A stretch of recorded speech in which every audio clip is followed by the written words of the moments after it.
अस्सलाम वालेकुम। मैं मोहम्मद जुल्करनैन और अपने यूट्यूब चैनल नो साइड के साथ पॉलिटिकल सीरीज की जो हमारी ये एक हम सीरीज चला रहे हैं पॉलिटिकल एनालिसिस के हवाले से।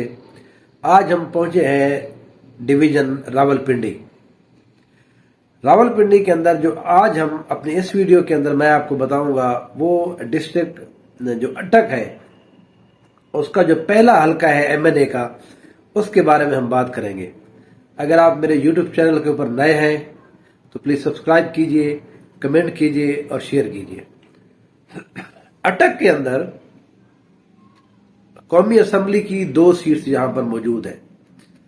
यहां पर जो पहला हलका है NA 55, उसका पुराना नंबर होता था, अब उसका नंबर NA 49 है नई हलका बंदियों की वजह से। इस सीट के ऊपर 2018 में यहां पर मेजर तहर सादिक साहब जो है वो यहां से कामयाब हुए थे और उन्होंने तकरीबन 1,45,000 के करीब वोट लिए थे पाकिस्तान तहरीक इंसाफ के टिकट के ऊपर। उनका यहां पर मुकाबला रिवायती उनके जो हरीफ है यहां पर वो शेख आफ्ताब अहमद जो है उनके साथ उनका मुकाबला हुआ। उन्होंने तकरीबन 1 लाख के करीब वोट लिए थे। शेख आफ्ताब अहमद जो है ये 2013 के अंदर ये यहां से जीत गए थे। ये चीफ वेप के तौर पर भी काम करते रहे कौमी असेंबली के अंदर। ये मुस्लिम लीग नून के अंदर इनका बड़ा जिसको कहते हैं रिगार्ड किया जाता है। लेकिन ये जो मेजर तहर सादिक साहब है, मेजर तहर सादिक जो है अटक की पर्सनैलिटी, अटक के पॉलिटिक्स के अंदर जो सबसे मेन किरदार है, जो मेन जो बंदा है वो मेजर तहर सादिक साहब है।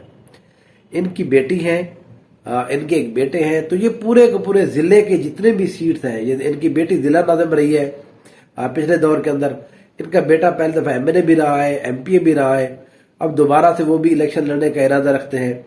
तो इसलिए मेजर तहर सादिक जो है जिला अटक की जितनी भी सीट्स हैं, मेजर तहर सादिक ग्रुप जो पाकिस्तान तहरीक इंसाफ के अंदर मौजूद है, उनके ऊपर बहुत शदीद दबाव है।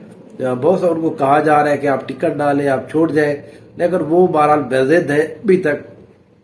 आज 21 दिसंबर तक वो मौजूद है पार्टी के अंदर। इस सीट के ऊपर देखिए मुस्लिम लीग नून जो है वो जो आफ्ताब अहमद खान है, शेख आफ्ताब अहमद, वो पिछले जब इलेक्शन हुआ था उसमें उनको बुरी शिकस्त इसलिए हुई थी कि शेख आफ्ताब ज़ाहिर चीफ वेप रहे थे। यहाँ पर उनका जो ग्रुप है वो टूट गया था।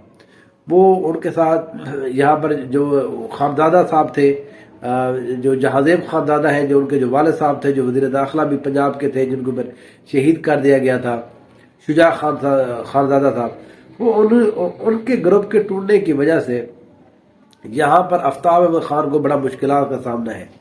फिर उसके बाद हमने देखा है मेजर तहर सादिक ने जब यहाँ से सियासत स्टार्ट की है, उन्होंने यहाँ पर बहुत सारे काम कराए हैं।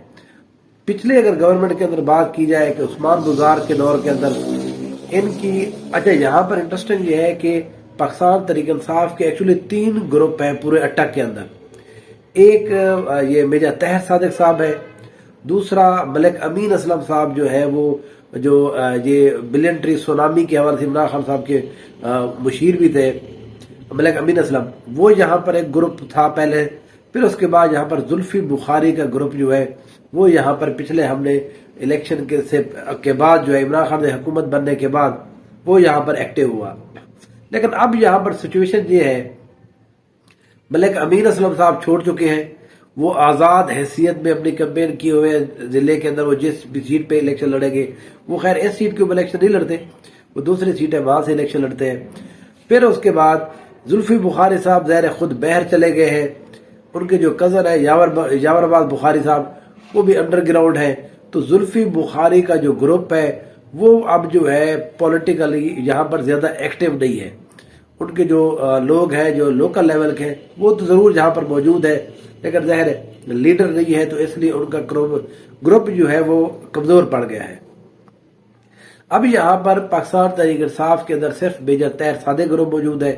और मेजर तहर सादिक के हवाले से ये कहा जा रहा है, पीटीआई के जितने भी यहाँ पर ग्रुप मौजूद है अब उनको कहा जा रहा है कि आपने मेजर तहर सादिक के साथ कोऑपरेट करना है, क्योंकि पूरे डिस्ट्रिक्ट के अंदर जो सीट्स है वो चाहे एमपीए की सीट्स है या एमएनए की सीट है वो मेजर तहर सादिक के से पूछ कर ही दी जाएगी। तो इसलिए मेजर तहर सादिक یہ جو NA55 ہے، جو پرانا 55 تھا، اب NA49 جو ہو گیا ہے، یہاں پر بڑے کلیئر مارجن کے ساتھ وہ جیت رہے ہیں۔ پہلے بھی وہ جیتے تھے تقریباً 45,000 ووٹوں کے قریب، اب بھی یہاں سے وہ بآسانی سیٹ نکال جائیں گے۔ پاکستان پیپلز پارٹی کا یہاں پر کوئی خاص کینڈیڈیٹ موجود نہیں ہے۔ ذوالفقار ریاض خان صاحب یہاں پر ضرور موجود ہے، لیکن وہ ظاہر 10 سے 15,000 ووٹوں والی وہ گیم ہے ان کی۔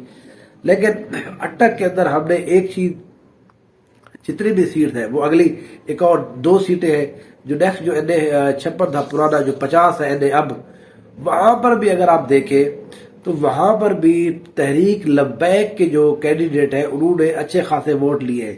یہاں اس سیٹ کے اوپر بھی تحریک لبیک 25,000 ووٹ لینے میں کامیاب ہوئی تھی۔ تو اس لیے اٹک کے اندر جو ہے وہ تحریک لبیک کا ایک اچھا خاصا ووٹ بینک موجود ہے، وہ بھی ایک ڈسیسو فیکٹر ہو سکتا ہے۔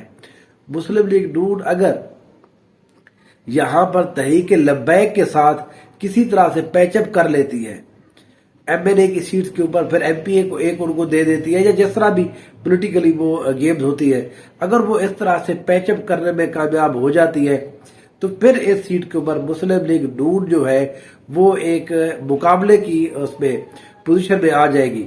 لیکن اکیلی مسلم لیگ میجر طاہر صادق گروپ کا، پاکستان تحریک انصاف کے لوگوں کا یہاں پر مقابلہ ان کے بس کی بات نہیں رہی، اس لیے اس سیٹ کے اوپر میجر طاہر صادق صاحب کلیئرلی ون کر رہے ہیں۔ Thank you so much.